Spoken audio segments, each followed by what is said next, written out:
오늘 하세나 본문은 마태복음 27장 45절에서 56절까지의 말씀입니다. 낮 12시부터 어둠이 온 땅을 덮어서 오후 3시까지 계속되었다. 3시쯤에 예수께서 큰 소리로 부르짖어 말씀하셨다. 엘리 엘리 라마 사박다니? 그것은 나의 하나님 어찌하여 나를 버리셨습니까? 라는 뜻이다. 거기에 서 있는 사람들 가운데 몇이 이 말을 듣고서 말하였다. 이 사람이 엘리야를 부르고 있다. 그러자 그들 가운데서 한 사람이 곧 달려가서 해면을 가져다가 신 포도주에 적셔서 갈대에 꿰어 그에게 마시게 하였다. 그러나 다른 사람들은 어디 엘리야가 와서 그를 구하여 주나 두고 보자 하고 말하였다. 예수께서 다시 큰 소리로 외치시고 숨을 거두셨다. 그런데 보아라, 성전 휘장이 위에서 아래까지 두 폭으로 찢어졌다. 그리고 땅이 흔들리고 바위가 갈라지고 무덤이 열리고 잠자던 많은 성도의 몸이 살아났다. 그리고 그들은 예수께서 부활하신 뒤에 무덤에서 나와 거룩한 도성에 들어가서 많은 사람에게 나타났다. 백부장과 그와 함께 예수를 지키는 사람들이 지진과 여러 가지 일어난 일들을 보고 몹시 두려워하여 말하기를 참으로 이분은 하나님의 아들이셨다 하였다. 거기에는 많은 여자들이 멀찍이 지켜보고 있었는데 그들은 예수께 시중을 들면서 갈릴리에서 따라온 사람이었다. 그들 가운데는 막달라 출신 마리아와 야고보와 요셉의 어머니 마리아와 세베대의 아들들의 어머니가 있었다. 예수님은 오전 9시에 십자가에 못 박히셨고 오후 3시에 죽으셨습니다.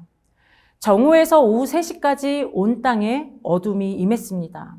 시간상으로 보면 한낮에 임한 어둠입니다. 빛이 가장 강해야 할 시간에 어둠이 덮인 것이죠.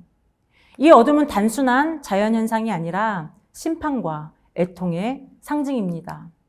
46절에서 예수님은 외치십니다. 엘리 엘리 라마 사박다니. 이것은 시편 22편 1절의 말씀입니다. 예수님은 고통의 순간에 하나님을 떠나지 않고 오히려 하나님께 질문하셨습니다. 몰려있던 무리들은 예수님이 엘리야를 부르니 엘리야가 와서 구원하는지 두고 보자고 말합니다. 일부 유대인들에게 있어서 엘리야는 죽음을 맛보지 않고 승천했던 구원자로서 그가 내려와서 구원해 줄 수 있던 사람과도 같았습니다.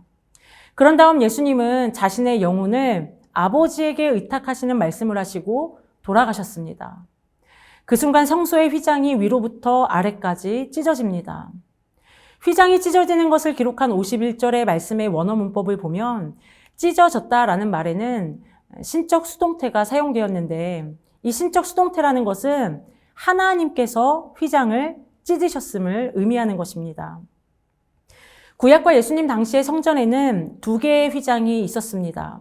첫 번째 휘장은 제사장의 뜰에서 성소로 들어갈 때 성전 입구에 있는 휘장이고 두 번째 휘장은 성소와 지성소를 구분하는 더 내부에 있는 휘장입니다. 성소의 입구에 있는 첫 번째 휘장을 이스라엘 백성 누구나 볼 수 있었지만 둘째 휘장은 레위인을 제외한 일반 백성이 성소로 접근하는 것을 막았습니다.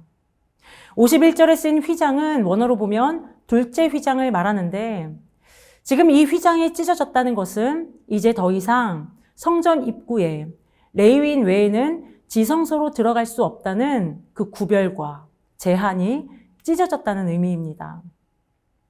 예수님이 죽으실 때 성전의 휘장이 찢어졌을 뿐만 아니라 땅이 진동하고 바위가 터지고 무덤들이 열리며 성도의 몸이 살아났다고 말씀하고 있습니다. 마찬가지로 여기에도 신적 수동태가 쓰였고 이 모든 일들은 바로 하나님이 하신 일들이라는 것을 말씀하고 있는 것이죠.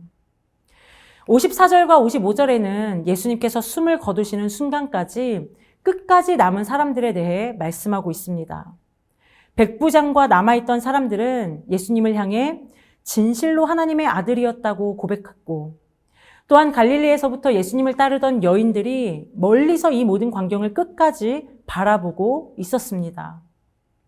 12제자들은 이미 도망쳤지만 성경에 이름도 기록되지 않은 이들은 끝까지 남아 하나님의 아들이라는 고백을 한 것을 보면서 이 십자가의 자리야말로 진짜 믿음을 드러내는 자리가 아닐까라는 그런 생각을 해보게 됩니다.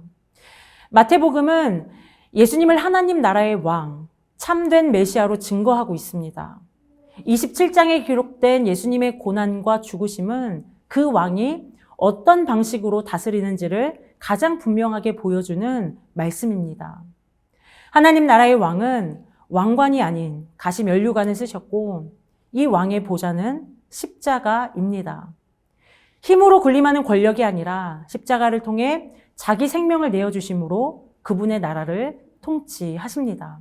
사랑하는 성도 여러분, 십자가는 오늘 우리를 부르시는 하나님의 자리입니다. 이제 주어진 말씀을 통해 우리가 묵상하며 우리 자신에게 질문해야 할 것은 오늘 본문에서 하나님은 어떤 분이신지, 반대로 본문 속의 십자가 앞에 선 사람들의 모습과 오늘날 세상의 모습은 어떤 모습인지, 마지막으로 이런 세상 속에서 나는 어떤 모습으로 살아가야 할지에 대한 질문을 안고 오늘 말씀 앞에 깊이 머물러 보시기 바랍니다.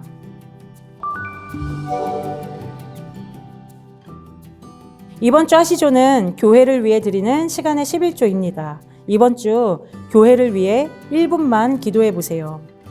수요, 금요 기도회 중 가능한 예배에 참석해 보세요. 예배 전후에 성도 한 사람에게 인사해 보세요. 공동체 지체 한 사람의 이름을 불러 축복해 보세요. 불평 대신 교회를 세우는 말을 선택해 보세요. 교회의 사역과 방향을 신뢰하며 기도해 보세요. 오늘의 하시죠. 함께 하시죠.